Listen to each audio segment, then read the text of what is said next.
All right, hello wine drinking people. We're back for holiday weekend, Saturday the 28th, coming into Memorial Day. We got Monday off, folks. That's right. So we're going to get busy on Tuesday, though, with finishing up with all the drinking from this last week. This was just Wednesday night, folks. That's right. We had our Huneeus Vintners tasting here at the store. This has become an annual event. We sell a lot of these wines. This whole portfolio rocks, man. Everything from the bottom, the $10 wines of Veramonte Sauvignon Blanc, all the way up to the top. Top? Uh-oh. Looks like we drank all the Quintessa. It's gone. The top level wines in this portfolio, outstanding. The very pinnacle of quality at every price point. So we started out with the Veramonte Sauvignon Blanc. This wine is from the Casablanca Valley. This is where the winery is located in Chile, where Augustin is from. And I visited this winery. I have to say, the most professionally run winery that I was at for just stopping by and handing them my business card, saying I'm here. They really treated me, like a member of the trade, and gave me a nice tasting and a nice tour of the winery, unannounced. So kudos to you guys at the winery, Veramonte, very professionally run outfit there in Chile. Just at its infant stages of wine tourism, though. All right, well, this wine's got a lovely kind of fresh sea salt, white grapefruit, and lemon citrus fruit on the nose, with just a hint of green herbs on white pepper spice, light and refreshing on the palate, with a nice savory edge and that note of sea salt showing up at the finish for $10, $9.46. Buy it by the case. Incredible value. All right, the Flowers Chardonnay, Sonoma Coast, 2008. These wines are out on the true Sonoma Coast. So these wines have got, a lot of acidity. They've got a lot of, when they're young, they can be a little bit austere, which is what they say about the great white Chardonnays of Burgundy, the ones we had last night here at the store. And, this wine I always like, but I think maybe it needs a little bit of time. It had some nice kind of peach and lemon citrus fruit showing on the nose, and some nice minerality here. A hint of fresh toasty oak, but the real style of Flowers Chardonnay has always been all about the acidity and minerality. These wines of the Sonoma Coast are not really showy when they're young. Maybe needs a little bit of time. The Camp Meeting Ridge, however, starting to come out of its shell, had this lovely kind of vanilla bean, lemon kind of curd nuance to the nose, and some lovely kind of fresh stone minerality, some honeysuckle floral notes to it, and on the palate really opened up nicely, some jasmine flowers, some pear, some crushed stone minerality on the finish. Really long and well balanced. This was great Chardonnay, and man, I'm always amazed when I look at the press for these wines. They get like mid-80s scores, but hey, that's just one person's opinion at one given moment in time. But some great stuff. The 2006 Camp Meeting Ridge, one of their hardest wines to come by at Flowers Winery. All right, next up, the Veramonte Pinot Noir Reserve. This wine has been the best-selling Pinot Noir in the store the last year. It has some of that herbaceousness, some of that green, kind of peppery note that you get from Chilean wines, but distinctly Pinot Noir. Has a lovely kind of strawberry and raspberry fruit to it. Nice balance, a little bit of that earthy quality, not just a tutti fruity wine like you usually get at around 12 to 15 bucks. Varietal character, minerality, and a lovely savoriness to the finish. I had some of this last night, man. Still drinking beautifully even after open 2 days.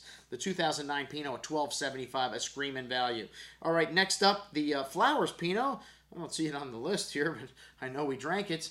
The 2008 Sonoma Coast. This wine also has a little bit of cola note to the dark cherry fruit, and some lovely spice to it. And, a little bit more on the reserve side when it comes to the fruit right now. These wines also need a little time to come out of their shell, but lovely balance, lovely complexity, and more Burgundian style Pinot Noir, the 2008 Flowers Sonoma Coast Pinot. Excellent juice. All right, then the Cruz Andina Malbec.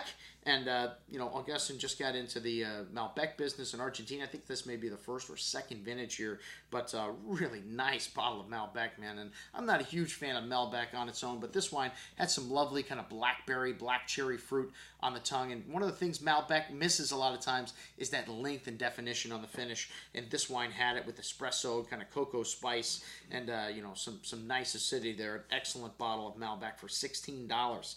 All right, next up, the Primus. We had both the Primus blend, which Carmenere is the great red hope of Chile, and then they now make a Cabernet in this label. And both of these wines, excellent. The blend displaying a little bit more of that herbaceousness that is Chile, and the Cabernet, giving you a little bit more of your classic Cabernet, Cassis, red currant kind of fruit, and some fresh earth qualities. But both of these wines, a great little value. The Primus wine at $16.50. I've been saying this for I don't know how long. You cannot beat the value that you get from Chile and Argentina if you like Bordeaux varietals. All right, next up, the Quintessa. Usually we'd sell taste Quintessa, first and then Faust. I think we had it the opposite way on the table that night. But, hey, we do realize Quintessa is the top wine in the portfolio, but a more elegant style of Cabernet Sauvignon. This wine has some lovely kind of toasty oak nuance to it, but really nice fresh earth and minerality to the nose.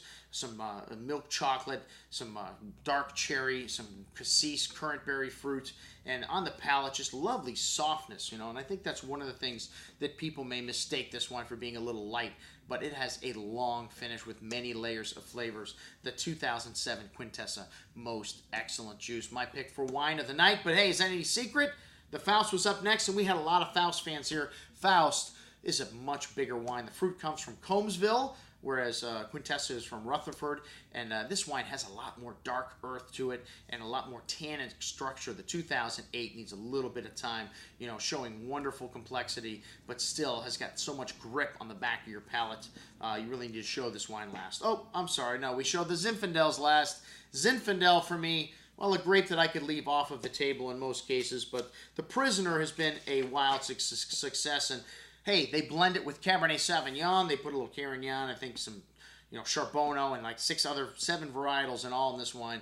It has been a phenomenon. It does add a little structure, I think, to the Zinfandel, the Cabernet Sauvignon, and it adds a little complexity to it having the other varietals in. So, one of the better efforts for a Zinfandel blend that they've come out of California with for years. Just had the perfect name, arrived at the perfect time, the perfect style of wine, like 15.5% alcohol, only to be upstaged by the Saldo, which, you know how I feel about Zinfandel again. This wine, 16% alcohol, man. It is a little monster. It sat open on the counter for 2 days.